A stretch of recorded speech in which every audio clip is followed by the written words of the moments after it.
Salut à toutes et à tous, c'est Ilyes. On se retrouve aujourd'hui pour une nouvelle interview. J'ai le plaisir de discuter une nouvelle fois avec Fares Ziam qui va affronter Claudio Puelles. Ça se passe ce week-end à l'UFC Mexico. Le Lyonnais aura évidemment à cœur d'enregistrer non seulement une troisième victoire consécutive à l'UFC, et en plus de cela, cerise sur le gâteau, il vise plutôt une place, je vais y arriver, dans le top 15 de la catégorie la plus relevée de l'UFC, c'est-à-dire la catégorie des poids légers. Fares, comment tu vas?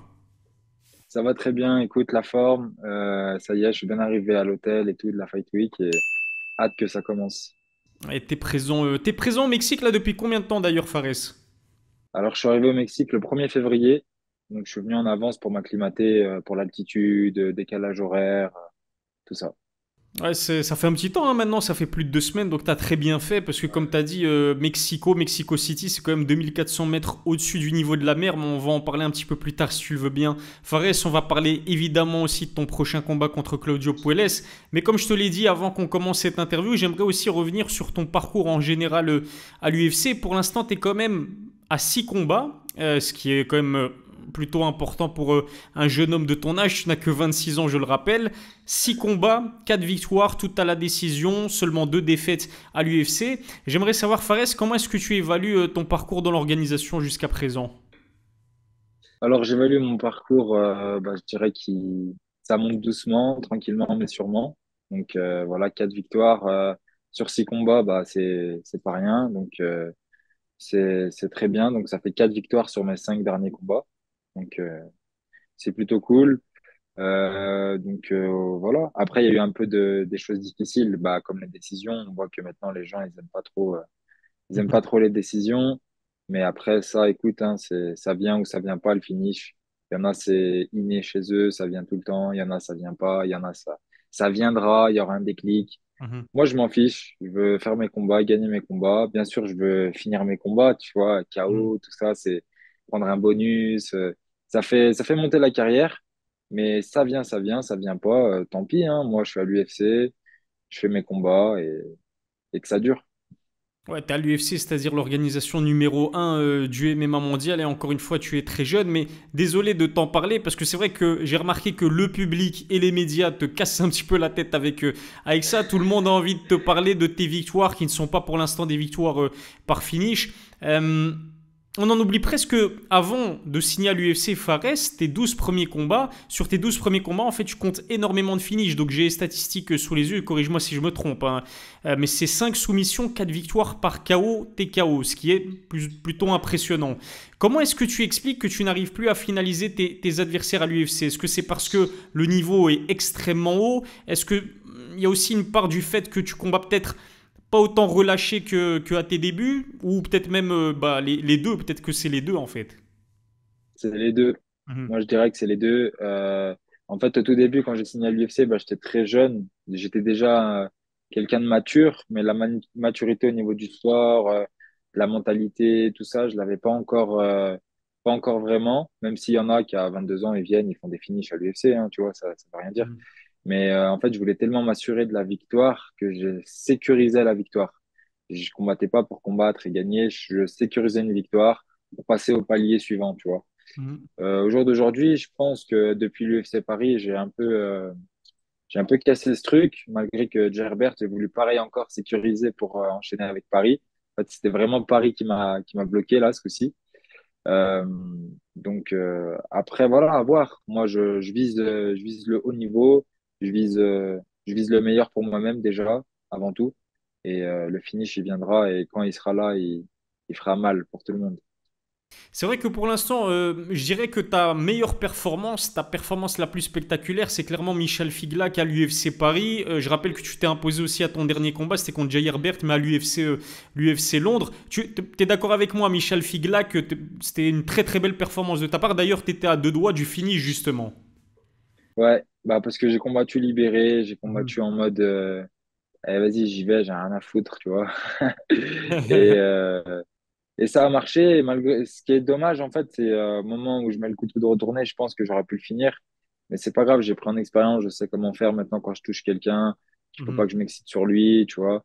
Après, troisième round, j'ai eu une perte d'énergie, tu vois, qui était considérable. Et du coup, il n'y a pas eu de finish, mais il y a eu une très belle victoire au bout. Mhm. J'ai aussi envie de rebondir sur ce que tu as dit tout à l'heure. Donc, tu as signé à l'UFC, tu avais 22 ans, hein, Fares. Mhm. C'est peut-être une bête question, mais j'ai quand même envie de te la poser parce que j'ai vraiment envie d'avoir ton avis là-dessus.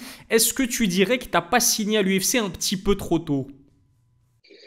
Alors, je me suis souvent posé la question. Je pense que j'aurais pu aller ailleurs, prendre de Mhm, l'argent, tout ça, mais je pense que ma progression n'aurait pas été la même. Parce que l'UFC, en gros, en signant à l'UFC à 22 ans, bah, j'ai goûté au haut niveau très tôt, enfin au meilleur niveau très tôt. Et du coup, je pense que j'aurais pas été le même combattant au jour d'aujourd'hui. Peut-être que j'aurais eu plus de victoires, peut-être plus de combats, peut-être un peu plus d'argent, je sais pas.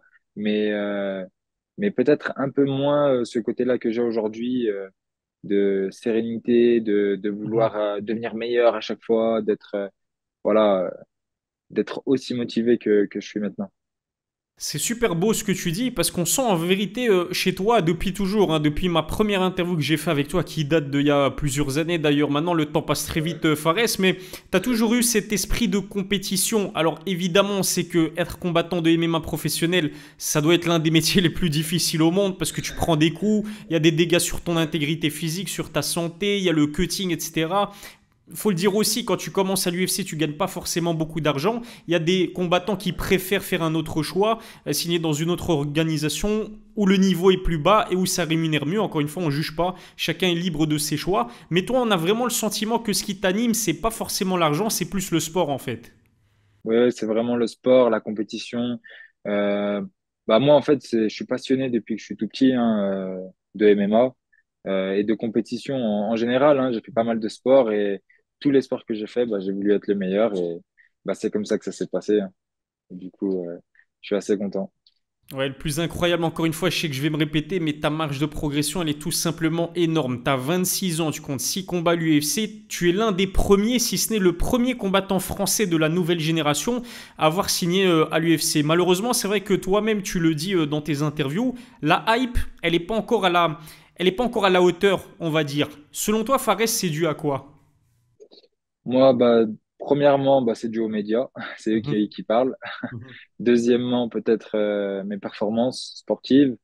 Troisièmement, bah, comme tu as dit, je suis arrivé tellement tôt et il y avait personne à cette époque-là mhm, qu'on a parlé de moi, mais à l'époque, voilà, moi, j'étais pas trop réseaux sociaux, même un peu maintenant. Bah, du coup, maintenant, comme je te l'ai dit tout à l'heure, bah, on gère toute cette partie-là de réseaux sociaux, c'est Nordine qui me gère tout ça. Et moi, je pense que c'est ça. Après, voilà, il y a des beaux combattants français, tu vois, qui ont fait des belles performances, comme je pense à Benoît Saint-Denis, mhm. Manon Fiorot, Saladin Parnasse. On parle beaucoup d'eux, comme pareil Cédric Doumbé. Il y a beaucoup de hype autour d'eux et j'ai l'impression qu'en fait, les médias sont vraiment focus sur eux et pas les autres. Ou Mhm. alors les nouveaux qui émergent qu'on connaît même pas et qui vont parler d'eux comme si c'était les futurs. Ils ont rien prouvé et on parle comme si c'était les futurs. Je Mhm. leur souhaite, hein, mais faut pas oublier le présent. Le présent, c'est bah il y a moi, il y a Yanis Guémouri, il y a Morgan Charrière. Voilà, il y a pas mal de combattants en France et surtout à l'UFC. Et je pense au fur des années, il y en aura de plus en plus parce que l'UFC Paris, ils vont venir chaque année, donc ils vont signer des nouveaux gars, des prospects chaque année. Mhm. Mais après, on verra. Quand on mettra le chaos, on verra s'ils vont pas parler à ce moment-là. Ouais, c'est vrai que la compétition, elle est plus rude qu'à l'époque où tu commençais à l'UFC, dans le sens où bah, il y a de plus en plus de combattants français qui font parler d'eux. Et ça pète en fait. Le MMA français, il est vraiment en train d'exploser, hein, Fares. Ouais, vraiment. Bah, quand on a des porte-drapeaux comme Benoît, Cyril Gann, Manon, Cédric, tout ça, bah, ça fait du bruit. Mhm. J'imagine aussi, et ça aussi c'est peut-être une bête question, mais toujours Fares, j'ai vraiment envie de te les poser parce que j'ai vraiment envie d'avoir ton avis là-dessus. Je me mets à ta place. Je me mets à ta place, tu vois, tu es l'un des premiers Français à avoir, de la nouvelle génération, je veux dire, à avoir signé à l'UFC. Et encore une fois, t'as pas la hype, t'as pas la cote que tu mérites, j'ai envie de dire. Est-ce qu'il n'y a pas un moment donné où tu te sens frustré par cette situation et où tu te dis, tu sais quoi, fuck it, comme ils disent les Américains, vas-y, je vais trash talk, vas-y, je vais peut-être même me créer un personnage comme l'a fait Colby Covington. Colby Covington, c'est un bel exemple parce que lui, il roulait sur ses adversaires à l'époque. Il n'avait pas un style très spectaculaire. L'UFC était à deux doigts de le couper, tout simplement, de couper court à sa carrière dans l'organisation. Il s'est dit, c'est quoi, en vérité, je vais me créer un personnage, ouvrir ma bouche. Et aujourd'hui, il enchaîne les main events, même si c'est pas non plus le plus grand vendeur des pay-per-view, mais tu vois ce que je veux dire. Est-ce qu'à un moment donné, tu t'es pas posé 2 minutes et tu t'es pas dit, peut-être qu'il faudrait plus que je l'ouvre ou peut-être même me créer un personnage. Non, pas du tout. Je me Mhm. suis juste dit, peut-être, il faudrait, ouais, peut-être que je me mette un peu plus sur les réseaux, tout ça, trouver ma communauté, tout ça. Mais en vrai, comme c'est vrai que en fait, c'est toute cette partie communication, réseaux sociaux, médias français, tout ça, ça apporte de la visibilité. On va pas le nier. Ça apporte aussi des sponsors. Ça peut apporter pas mal de choses. Mais après, je combats pas pour eux en fait. Je combats pour Mhm. moi. Je combats pour ma famille. Ils sont déjà fiers de moi et de mon parcours. Et après, les fans français sont très très durs, très demandeurs. Ils aiment la violence, ils aiment les chaos. Mhm. C'est un sport qui est nouveau en France, c'est tout récent. Ces gens-là, ils parlent comme s'ils connaissaient, alors que ça fait 2 mois qu'ils connaissent le MMA. Mais après, on les comprend aussi. Ils ont envie d'avoir un champion, ils ont envie d'avoir les meilleurs athlètes. Ça arrivera et faut juste prendre le temps. Mais moi, je changerai pas ma personnalité pour de la communication parce que c'est quoi? Ça va durer 10 ans, après ça va se finir, et après on va Mhm. retenir quoi de moi? Que je me suis créé un personnage pour avoir des fans, des followers? Non, j'en ai rien à faire, je fais mes combats, je gagne, je perds, vous m'aimez pas. À la Mhm. fin, je serai chez moi, quoi, tu vois. Ça, c'est magnifique. C'est magnifique, c'est très très bien ce que tu dis, Fares, parce qu'en fait, tu restes fidèle à toi-même, tu restes fidèle à ta personnalité, tu te travestis pas pour des followers ou pour de l'argent, et honnêtement, c'est très très bien, Fares. C'est vrai, tu peux te créer un personnage, ça va t'apporter des followers, des vues, des machins. Mais le vrai soutien, franchement, bah, c'est ceux qui me regardent pour de vrai, les fans, ceux qui me soutiennent. Bien sûr, les médias, quand ils parlent de moi, c'est un soutien. Mes sponsors qui sont là avec moi pendant ça. Il y en a, ça fait très longtemps qu'ils me suivent. Ma famille, donc mes coachs. Voilà, c'est ça les vrais soutiens, c'est ça. C'est pas de se créer un personnage et Mhm. après à la salle, t'es quelqu'un d'autre, tu vois. Ouais. J'aime pas ça, moi. Ah, Restez soi-même, soyez pas hypocrite. Après, si ça marche pour vous, le trash talk. Moi, je pense, tout le monde veut faire comme Connor, mais Connor, c'est sa vraie nature. C'est un rat, le gars, tu vois. C'est sa vraie nature. Ouais. C'est un gars à mon avis, devait tailler, qui devait se battre dehors, qui devait insulter des gens, qui buvait, tu vois. C'est sa nature. Ouais. Tu vois, il y en a, c'est pas leur nature. Après, si, voilà, un jour, je suis en conférence de presse avec quelqu'un et je vais le tailler, tu vois, mais je vais pas l'insulter, je vais pas, voilà, toujours dans le respect. C'est parfait. Franchement, super intéressant ce que tu dis et tu as totalement raison encore une fois. Je suis obligé de revenir là-dessus parce que un gars comme Cédric Doumbé, tu vois, il est marrant, il est drôle, il trash talk, mais ça fait partie de sa personnalité. Il s'est pas créé comme ça du jour au lendemain pour le MMA, tu vois, il était comme ça même à l'époque du kickboxing. Tu parlais de Connor, c'est la même chose. Il a toujours été comme ça depuis le début. Par exemple, Ilia Topuria, qui vient de devenir champion des poids plumes en battant Volkanovski. En fait, j'ai toujours aimé ce combattant Ilia Topuria parce qu'il met des gros KO, il est spectaculaire, il est complet aussi. Mais pendant la Fight Week, j'ai pas trop apprécié le fait qu'il essaie de trop coller, de trop copier, pardon, Conor McGregor. Et c'est ce que j'ai dit dans mes vidéos. J'ai dit, mais Ilia, reste fidèle à toi-même. Commence pas à copier Conor McGregor parce que on t'aime pour la personne que tu es. Donc tu viens de confirmer ça. L'essentiel, c'est vraiment de rester fidèle à soi-même et tu as totalement raison. Parlons de tes réseaux sociaux, parce que ça aussi, c'est super important, FRS. Tu es quand même suivi par 65 000 personnes sur Instagram. Tu as une chaîne YouTube qui fonctionne pas mal. D'ailleurs, abonnez-vous à la chaîne YouTube de Fares. Je mettrai le lien dans la description ou dans les commentaires. J'ai suivi ta vidéo de préparation à Lyon. Elle était super intéressante. Est-ce que tu as une équipe de communication pour gérer ta stratégie de com, pour gérer tout ça? Ou est-ce que tu t'occupes de ça tout seul? Bah, tu sais, m'occuper de ça tout seul. D'ailleurs, merci à tous ceux qui me suivent, que ce soit sur ma chaîne YouTube ou mon compte Instagram. Avant, je m'occupais de ça tout seul, parce que j'avais pas mal d'idées, j'avais toujours des idées sur ça. Je disais, il faut que je me lance, tout ça. Et maintenant, j'ai confié ça à Nordine. C'est Monsieur Capture sur les Mhm. réseaux. Voilà, il s'est bien renseigné sur les réseaux sociaux, il s'est bien. Donc, en fait, ça coûte de l'énergie aussi, en fait, de s'occuper Mhm. de ça. Ouais. Et du coup, tu es plus concentré. Je me rappelle d'une époque où je lisais beaucoup les commentaires, que ce soit sur tous les médias, ce qui me concernait, les positifs, les négatifs. Mhm. Maintenant, je me prends plus la tête, on me gère tout ça. Et bien sûr, je suis toujours sur mon petit Instagram ou un truc comme Mhm. ça, je regarde, hein. Mais voilà, maintenant, on gère ça et voilà, on devient plus professionnel, quoi, on va dire. C'est parfait. C'est tout bénef pour ta carrière. D'ailleurs, tu es signé dans la boîte de management Dominance MMA de Ali Abdelaziz, qui en est le patron, et c'est le manager le plus puissant du MMA. Il s'occupe des carrières d'Islam Makhachev, Justin Gaethje, précédemment de Khabib, hein, pour ne citer que. Est-ce que tu es satisfait aussi du travail accompli par ton management? Quels conseils peut-être ils t'ont donné aussi, s'ils t'en donnent, pour accroître ta popularité? Bah là-dessus, il me donne pas trop de conseils. Lui, ce qu'il gère vraiment, c'est vraiment la partie contrat UFC ou contrat combat. Après, bien sûr, des fois, il nous aide. Voilà, moi, je me rappelle qu'il me disait, faut que tu postes plus, tu vois. Ok. C'est vrai que je postais pas assez. Enfin, c'est pas Ali, c'est Firdaus, Mhm. un qui travaille chez Dominance MMA. T'as beaucoup de photos, pourquoi tu postes pas, tout ça. Je Mhm. dis, ah, je sais pas, je trouve pas le temps, je m'en Mhm. fiche. Mais je suis très satisfait de leur travail.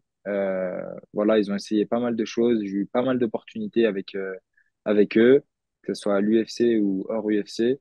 Et satisfait d'être avec eux. Et je pense que c'était une bonne idée d'avoir signé avec eux.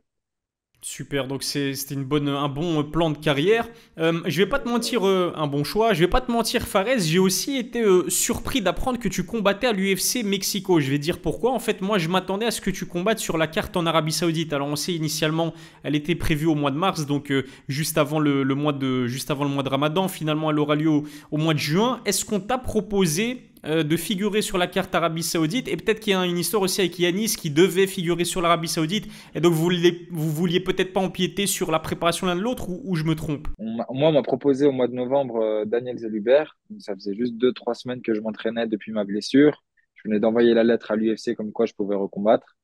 Et il me propose Daniel Zellhuber et je dis oui.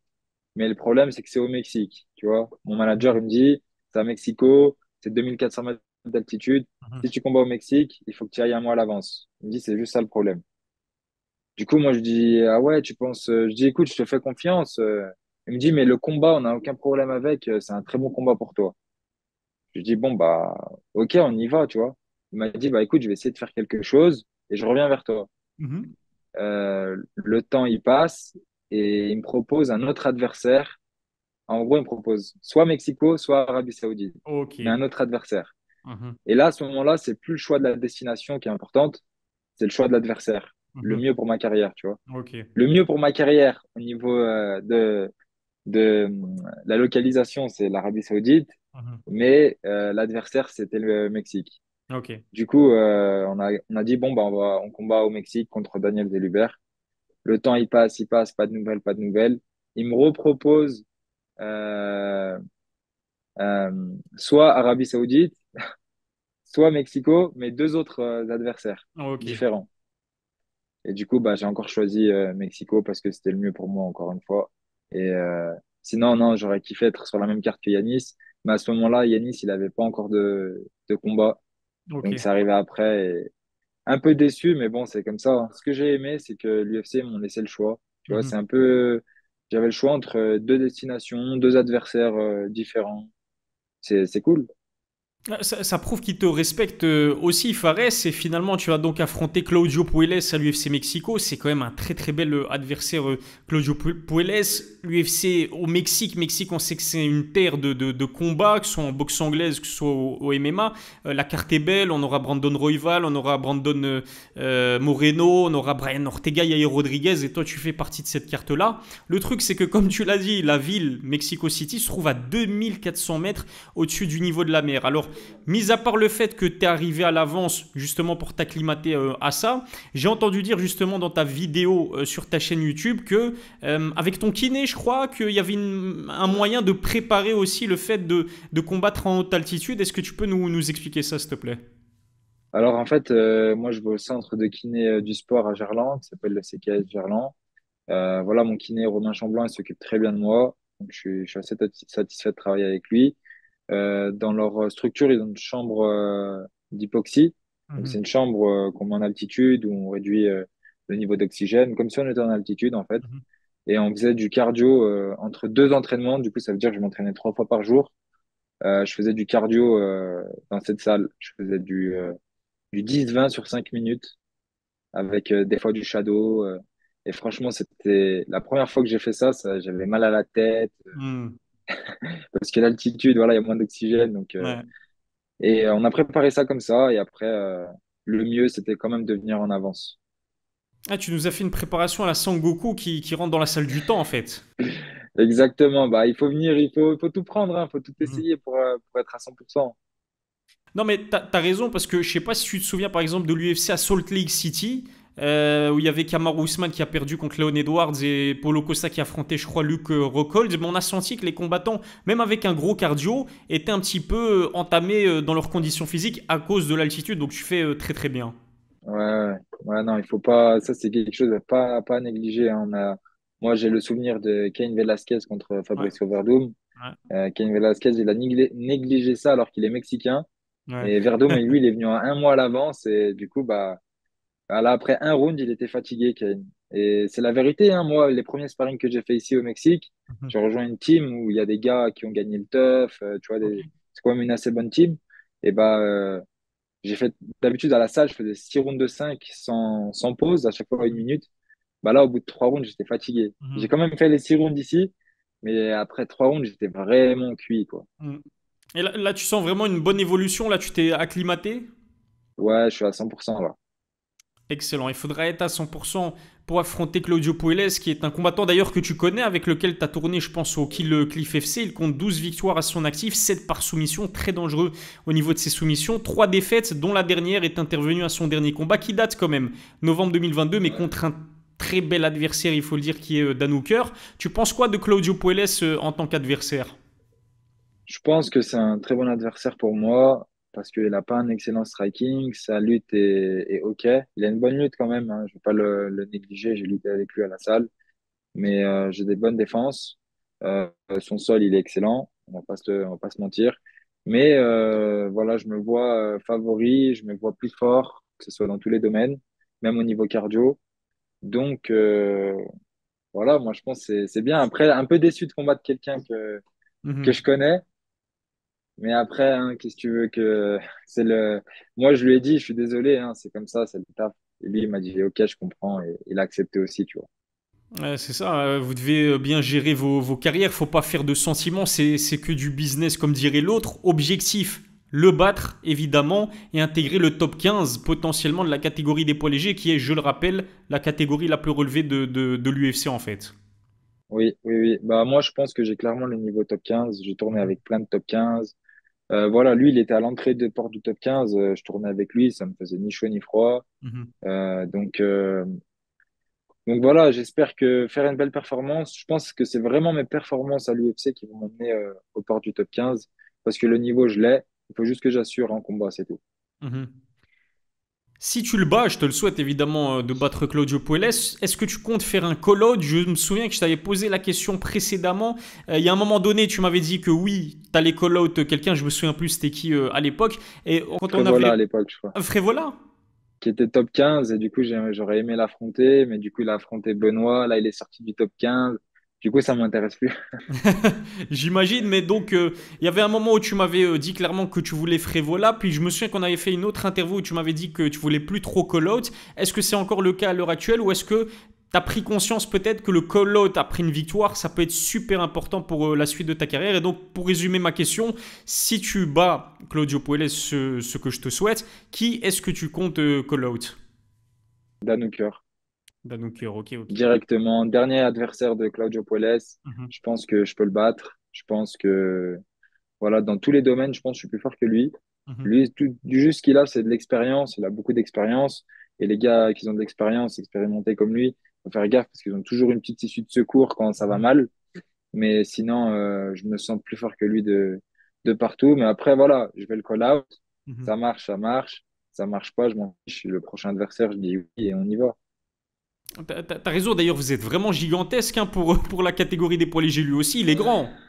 Il est grand, il est un peu plus petit que moi, mais il est grand, ouais. Ok, et il a une allonge de fou furieux aussi. Je crois qu'on a la même allonge, lui et moi. Ok, ok, donc vraiment deux beaux géants, ce serait un beau combat, hein. Je pense, hein, si je fais une belle performance, je ferai 3 victoires d'affilée. Voilà, après, sauf si l'UFC va encore mener encore un test, tu vois, c'est possible, hein, parce qu'il y a encore plein de gars qui sont forts du top 15 aussi, hein, on va pas le cacher. Donc, je pense que ça serait, mais s'il me le propose, ça serait beau pour Paris. Moi, je voudrais Paris pour contre Danuker.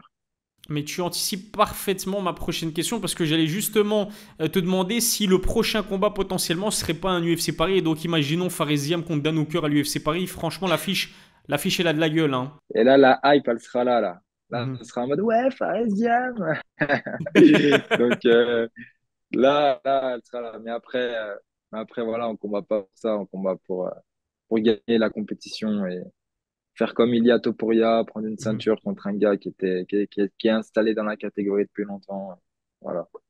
Exactement. Est-ce que tu as peut-être eu des nouvelles concernant la date d'un prochain UFC Paris? À la base, je crois que c'était au mois de mars. Est-ce que, je sais pas, on t'a donné des indications là-dessus ou pas encore?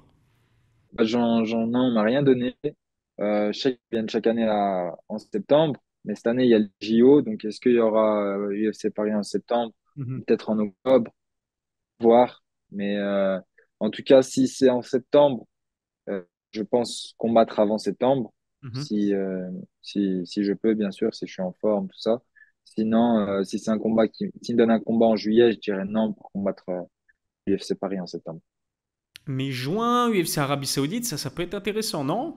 Je pense qu'ils vont me proposer ça, je gagne, et je pense qu'ils vont me proposer Arabie Saoudite, Inch'Allah. Allez, le khair, Inch'Allah. Encore une fois, c'est ce que je te souhaite. Il me reste deux dernières questions à te poser, Fares. Ça concerne pas vraiment ton combat, je vais être honnête avec toi, mais on parlait de Benoît Saint-Denis. Benoît Saint-Denis qui, lui, va affronter Dustin Poirier.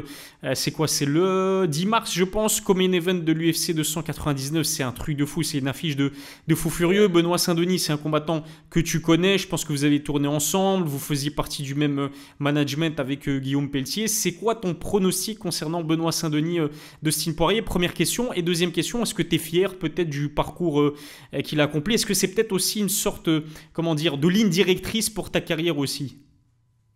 Alors, premièrement, bah, bien sûr, très fier de lui, très fier de ce qu'il a fait, de ce qu'il a accompli. Il y a pas longtemps, il y a eu polémique sur qui est le visage du MMA français. Mhm, Bah, je vais le dire clairement, c'est lui, hein. On va mhm. pas. Lui, il est humble et il est modeste. Il dit que c'est Cyril Gann encore, Ouais. mais pour moi, c'est lui. En Mhm, termes de communication, en termes de performance mhm. sportive, en termes. Voilà, il n'a pas encore accompli ce que Cyril a fait, mais pour moi, c'est lui le porte-drapeau, c'est lui qui est sur le front, en Mhm. première ligne. Il y a rien à dire. Et moi, ce que je pronostique pour lui, c'est une belle soumission au troisième round. Ah, c'est fort possible et franchement s'il arrive à le faire contre Dustin Poirier qui est une légende de la catégorie, en plus bah, c'est la même catégorie que la tienne hein, finalement Fares et Dustin Poirier c'est un sacré nom dans la caté. Sacré nom, installé depuis longtemps.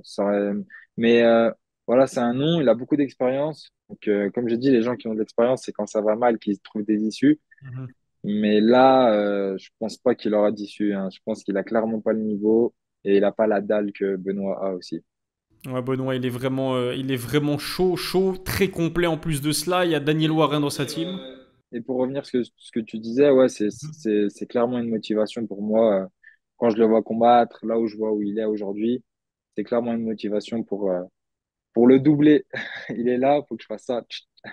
Mais en plus, il revient de loin en plus, donc c'est d'autant plus impressionnant ce qu'il a arrivé à réaliser Benoît, parce qu'il commence sa carrière à l'UFC, il perd contre Eliseu Zaleski de Santos. Il faut contextualiser, c'était en short notice dans la KT au-dessus chez Paul Walter, et puis Eliseu, il a été contrôlé positif au produit dopant, et puis il se tape 5 combats, 5 victoires consécutives par finish, dont la dernière, comme tu l'as dit, c'était contre Matt Frevola au Madison Square Garden. On souhaite en tout cas bon courage à Benoît Saint-Denis. Dernière question, il y a aussi un autre combat dont on parle, tu me vois arriver à des kilomètres, c'est Cédric Doumbé qui va affronter Baïsangour Shamsudinov le 7 mars. Pareil, j'aimerais savoir aussi, Fares, toi qui es un combattant de MMA de très haut niveau, bah, j'aimerais avoir ton avis concernant cette opposition-là. C'est quoi ton pronostic, Fares?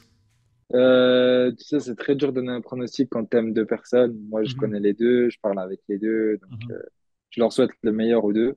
Voilà. C'est tout ce que je peux dire. Mais en termes de, si je peux dire, voilà, en termes de technique ou Mhm. niveau, moi, je dirais que Baïsangour, il est plus complet que Cédric encore, même si Cédric a fait de gros progrès. Et on connaît pas encore, on n'a pas encore vraiment vu son sol, on n'a pas encore Mhm. vraiment vu sa lutte. Mais je pense il est au point, tu vois. À mon avis, ils vont faire un bel échange et ça ira à la décision, ce combat. Je sais pas qui va gagner. Tu prends pas parti et ça se respecte vu que tu connais les deux. T'as tourné avec les deux, c'est ça? Tu t'es entraîné avec les deux? Non, j'ai déjà partagé un entraînement avec Cédric, mais j'ai pas Ok. tourné avec lui. Ok. Mais au futur, j'aimerais bien, ouais. Ouais, pourquoi pas, ça pourrait être pas mal, hein. Vous êtes deux très très beaux strikers. En tout cas, merci beaucoup Fares pour ta franchise. Merci d'avoir répondu à mes questions. On est à quelques jours de ton combat. Je le rappelle, contre Claudio Puelles à l'UFC Mexico. Il y aura plus de 20 000 spectateurs, je pense, qui seront présents pour assister à cet événement-là. Donc soutenez un maximum Fares Ziam, il le mérite. Allez vous abonner notamment à son compte Instagram. Allez vous abonner à sa chaîne YouTube. Et donc rendez-vous le 25 février, c'est ce week-end, pour son prochain combat UFC. Merci beaucoup encore une fois Fares et à la prochaine pour une nouvelle interview.